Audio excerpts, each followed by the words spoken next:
Hello and welcome to Stress Less with me, Jess. Today, my special guest is Jillian Chavez. Hello, Jillian. How are you? Hi, I'm good. Thank you so much for having me here today. Oh my god, I'm so excited. I do a lot of duplicates, whether it's like nutrition and different type of therapy, but I haven't had a daters app. So I'm super excited to have you on here. So let's tell everybody why you're amazing.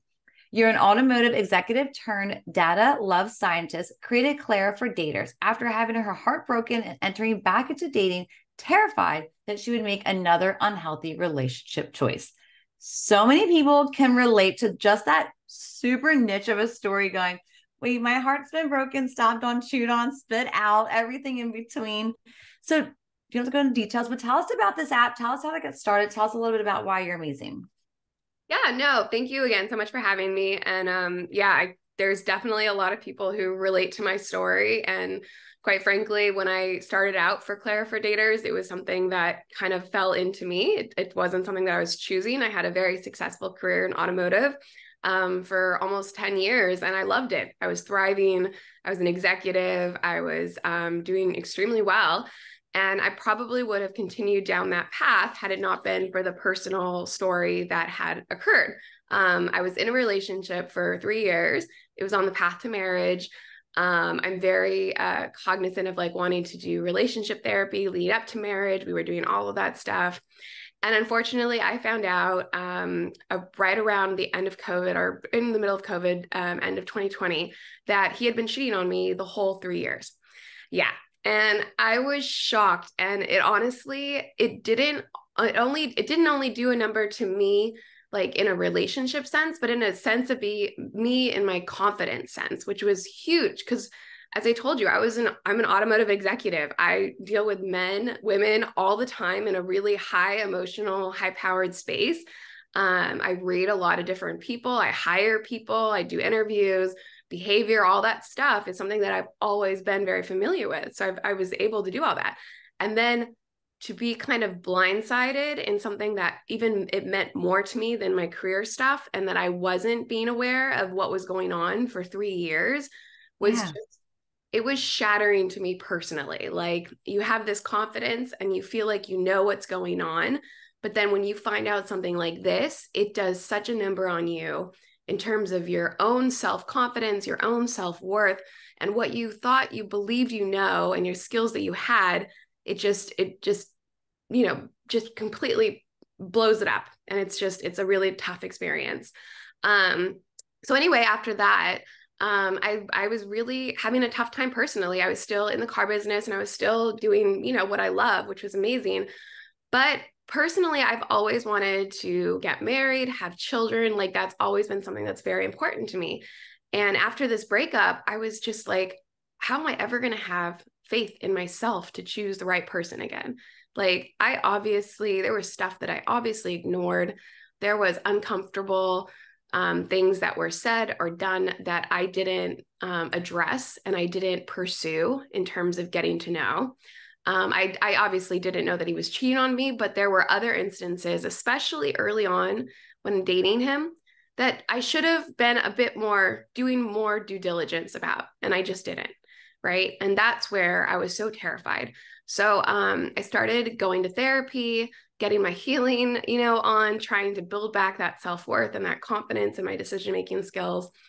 And then I also had the help of a dating coach just to kind of help me navigate because quite frankly, I mean, I was dating, I didn't date a lot in college or high school. I was very academic and just completely pursued that. So I didn't really have a lot of experience. But then going in afterwards, you're going into dating apps, right? And online dating. And that deserves a course in itself. Like it really does.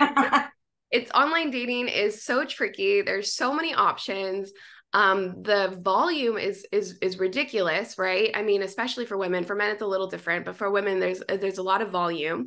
And honestly, it's created in a way that is very similar to sales, and that's kind of where I kind of got my idea with Clara for Daters. Is I'm used to automotive, and I think about all the leads we have in automotive and how the sales we get. And that's kind of similar to how I felt when I started navigating the dating apps. I'm like, well, this person's on top. Maybe I should respond to them. Or this person looks the best. Maybe I should respond to them. And then I started thinking, man, this is very similar to automotive and used car sales. Like this person has this many miles. I'm like, wait, nope, it's a person, not a car.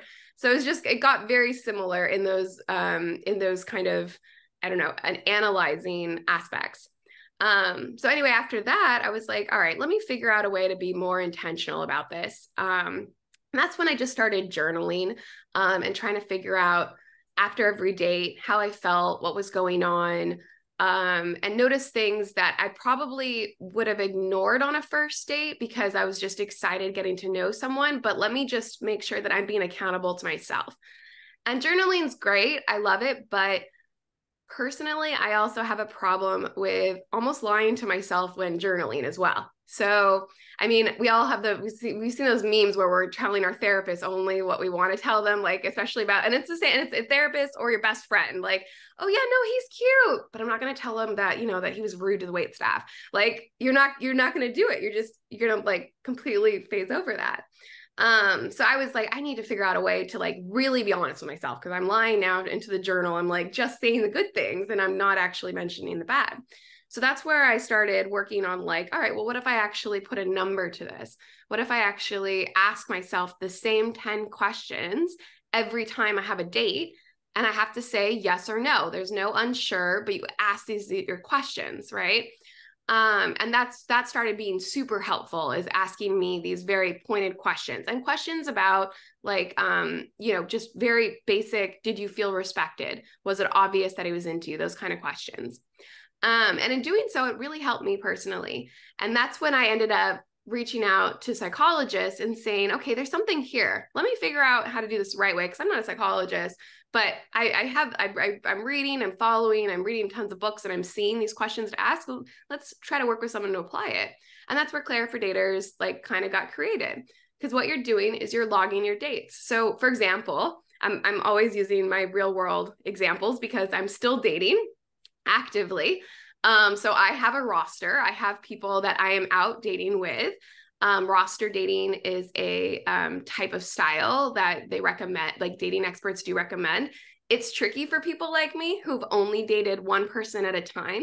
But the problem with that and me is I have an anxious attachment style. So if I'm dating one person at a time and I go on, and I'm talking about like one first date, and I get ghosted the whole weekend, that really does a number on me, and it's not healthy mindset, and it doesn't keep me consistent. It's funny, you talked about how you have nutrition people on as well. It's the same mechanism, right? Like in nutrition, we want to consistently eat good food and do it consistently. And if we have a bad weekend, we don't want to just quit and binge on like everything, right? We don't want to do that. We want to stay consistent. So this is kind of helping me stay consistent in my dating life, is roster dating.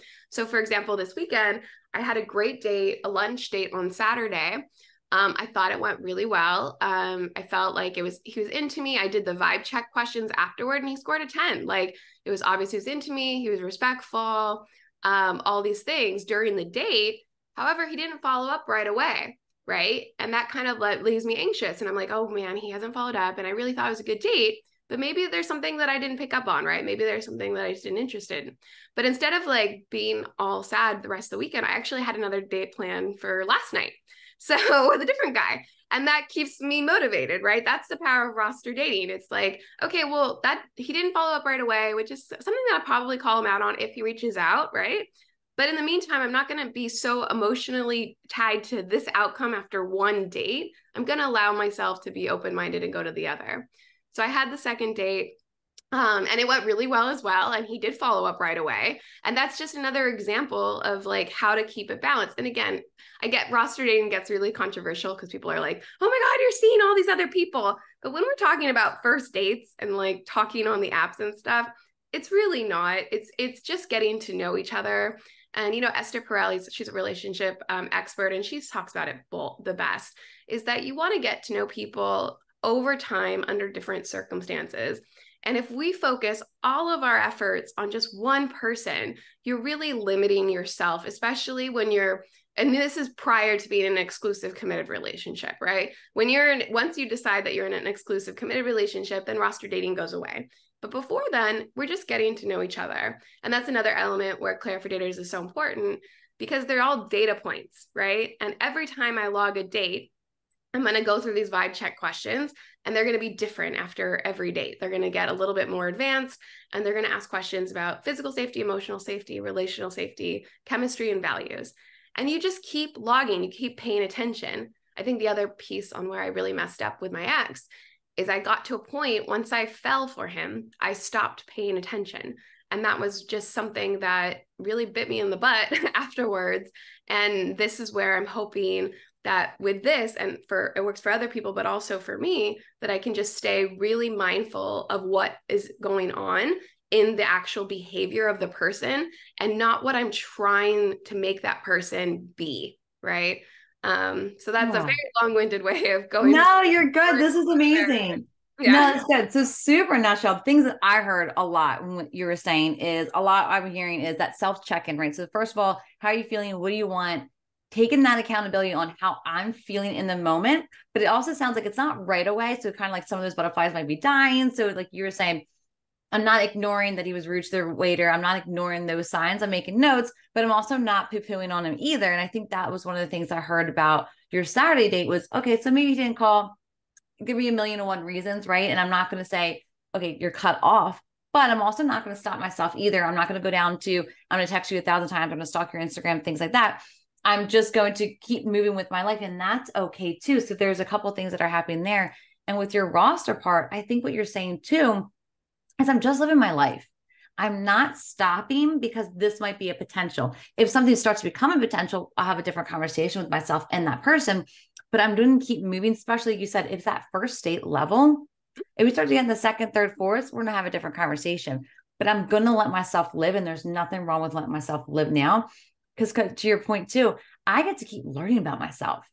Yeah. I experience new food with this guy. I get to experience this new experience with this guy. And I get to see different sides of me that maybe I've never got to see before, especially in that previous relationship. Mm-hmm. Right. So I think you're hitting a lot of things on the nail. And I think this is super amazing. So for the app, say there's a listener right now and they're just going, yes, Jillian, speak my language. You're my new bestie. What's going on, girl? Yeah. Tell me about this app. Where is it at? How do I download it? Give me that good. Yeah, so it's in the App Store. It's free. It's an intentional dating tool. So you can download it for free. It's Clara for Daters. If you go in the App Store, you will find it. And it's up to you to really use this tool. It's not going to give you a boyfriend. It's not going to give you a girlfriend. It's not going to give you that. It's not a dating app. You're not going to match with anyone. It's literally a tool for you to use if your goal is to intentionally date. And you know, as we look at, so I broke up with my ex about 2 years ago, and that first year was really tough for me. And really staying consistent and intentionally dating was a hard part. And honestly, the app came out in this February for beta testing, February this year, 2023. And in that, I've been using it consistently. And per your point, I'm learning so much more about myself. I have been working, like we talked about, like how it's almost a workout going on dates and stuff, like you're working out new muscles. I have been building those boundary muscles. Great. Like when there's a red flag, I call it out. I've been having so much better. I've been so much better at having uncomfortable conversations, because I think that's a lot that we deal with, especially when we like someone and we're not sure how they feel, or we're liking someone and we're assuming that we're only that we are being exclusive, but we're not having the uncomfortable conversation to make it exclusive, right? And a little fearful of, well, if I say it, then he might not want to see me again. Like all of those things, it becomes easier to communicate for me as a, people pleaser, anxious attachment style. It becomes a lot more easier because it's rooted in behavior data that I can see. So when I start going on dates with someone and it consistently comes out with a low score, like I'm not feeling good, I say to myself, Jillian, is this something that you really want to continue doing with your social connection? Or is this something that you want to have an uncomfortable conversation with and talk it out? So this, another good example, I was dating someone earlier this year, And it was like the third or fourth date. And I was really let down by what he had planned and like the experience. It was just, I felt like he definitely didn't put a lot of time and energy in it. I felt uncomfortable. Like he picked a restaurant that the parking was sketchy for me. And I didn't like, walking to like where it was. Like I felt very uncomfortable. And I just didn't feel that he valued me enough to kind of think about these things. Right. And this was all like in my head, like I felt bad. But then after I put it all in Clara and I wrote down exactly what I was feeling, because it kind of brings up these questions, right? Then I felt confident enough to kind of address it with him. And I said, person, I'm not going to call, I said person, like it's not obvious to me that you're into me. Like, are you actually interested in dating me? Because this felt very like, not thoughtful. It felt like you weren't, it was like a last minute thing. It just didn't feel like you're actually interested in dating me and pursuing me in a really thoughtful, intentional way. And it was a great conversation because he ended up saying, no, not at all. I'm so sorry you felt that way. And thank you for sharing it with me. And I tell you, the next date was awesome. He had detailed his car. He picked me up. He brought flowers. He made a reservation at a place that I loved. Yeah. And his whole behavior changed because I had this uncomfortable conversation with him and shared with him how I'm feeling, which happens a lot with women and men. Like they're not necessarily thinking what we're thinking, and we miss communication. But having this data rooted in Clara and seeing how like frustrated that I was after I kind of released all that energy, it gave me the confidence to have the uncomfortable conversation. And I think what you're saying too is that with this app, right, and these prompts and questions and things like that, like you're saying, what I'm hearing is when I'm in that high emotional state, whether it's because this is how I felt about the day, this is how I think he's feeling, and we start to go down that rabbit hole of this is what must be happening, this is what must be happening, right? I'm now having a conversation with myself going, okay, let's pinpoint exactly where I'm feeling at this. And like you said, now this becomes a habit because I'm doing this all the time. So maybe 6 months ago, I have to use the tracker for every little detail, but maybe I start to use this at work, and maybe I start to use this with different relationships, and maybe I start to really build my life and become that better version of myself, where I start to take accountability, like you were saying earlier, that accountability to myself. So I love that it's coming to that full circle. Yeah. For the listeners that are, like I said, they're going to download the app, but maybe they have some questions about you. Maybe they're thinking you're like the next Barbara from Shark Tank because it was like, break up and make the best. Let's go. What is the best way for someone to contact you? Everyone's welcome to DM me on my Instagram at Jillian Romero Chavez. I'm a solo founder, so I'm very involved in like every element of it. So you will get to me if you try, like any kind of contact sheet, everything, it goes to me. Like I see it. But yeah, we also have an intentional dating community on Facebook. It's private, so you can join. I actually share a lot about my dating stories there and, post screenshots and kind of show that stuff, because I do feel like in my bio, in my intro, you said I was a love scientist, and it's true. I'm a love scientist in my own dating life. I think everyone has to be a love scientist for their own dating life. And Clara for Daters is the tool to help you become a love scientist for your own love life and your own relationships too. It's the same kind of thing. So with Clara, it's that tool to help you. And that's kind of where I go and I do the observations in the Facebook group and kind of communicate like what I learned, my observations, what I'm feeling, and just kind of having some self-accountability too in the relationships that I'm choosing to pursue. I had an issue dating bad boys before, and honestly, I'm kicking that habit in this year. And it's been good because I'm learning what actually feels good in a connection. Oh, I love this so much. So we talked about these self check-ins. We talked about journaling. We talked about things like that. What is another self-habit practice that you do that's consistent every day? I have a dog. I have a toy Australian Shepherd, and you guys will now believe me when I say I'm a hopeless romantic because my dog's name is Mr. Darcy. So I am that nerd. So that's what I got him right out of college. But I love taking him for long walks during the day. It helps me reflect. I'm also, you kind of can tell from my bio, I'm an overachiever. I'm also a Virgo. I have a very planned life. I love data. But in order to take those reflection moments and feeling in my body how I feel is really important. So those walks really help me kind of ground myself in that. But honestly, for me, action has always been the most therapeutic way to release anxiety. I feel anxious when I'm not taking a move. And I've actually learned this a lot in entrepreneurship too. It's helped me. The most anxiety I feel is when I don't know which direction I'm going. And that could be in my dating life, in my startup business, and in anything. It's like, that's that feeling. But if I have the time to reflect on all the options and kind of move forward and make a choice, whether it's the wrong choice or the right choice, at least I made a choice. So I think that's another therapeutic thing that I kind of really do is take inventory, review the data, and then making actionable choices to release from that anxiety that occurs when I'm in still mode. Love it. This is so great. Before we get into lightning round, what is the one thing with the listeners to take away today? I would say if you're feeling like really disheartened about your dating journey, about, the people that you're dating, try to download Clara for Daters, try to figure out how you can look at it in a way that you're learning and discover. It becomes fun. I promise you. It really is. It's tough to get ghosted, and then when you hear your dating coaches and your therapist saying, they just weren't meant for you, like, it's hard to hear that. Like, I just like, well, shit. Well, sorry. Well, shoot. Who's going to be hard? Like, who is going to be like meant for me? Like, that's hard to hear. But when you're actually looking at the data on a really consistent basis and you know that you're working towards, your goal, it feels a lot better. So just remember that you have that power yourself. If you do the work and if you put in the intentionality behind your, journey, then you're going to feel so much better. And if you have, questions, anything, please reach out because I'm going through it myself. I really am looking for that person. And if you know anyone, please let me know too, because I love referral dates. They're the best because they get to know you a bit better. Oh my goodness. Awesome, Jillian. All right, let's get right into the lightning round. If you had to eat one meal for the rest of your life, what would it be?